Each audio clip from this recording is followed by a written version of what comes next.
ଜଳିବାରେ ସାହାଯ୍ୟ କରେ ବୋଲି ଆଜି ଆମେ ପ୍ରମାଣ କରିବା।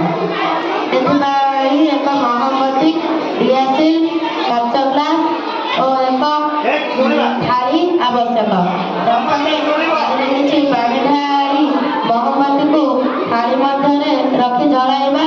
ଜଳାଇଥିବା ମହମବତୀ ଉପରେ ଏକ କାଚ ଗ୍ଲାସକୁ ଓଲଟା କରି ଢାଙ୍କିଦେବା।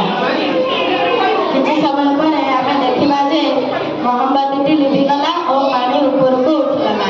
ଏଥିରୁ ଆମେ ଜାଣିଲେ ଯେ ବାୟୁରେ ଅମ୍ଳଜାନ ଅଛି ଓ ଏହା ଜଳିବାରେ ସାହାଯ୍ୟ କରେ।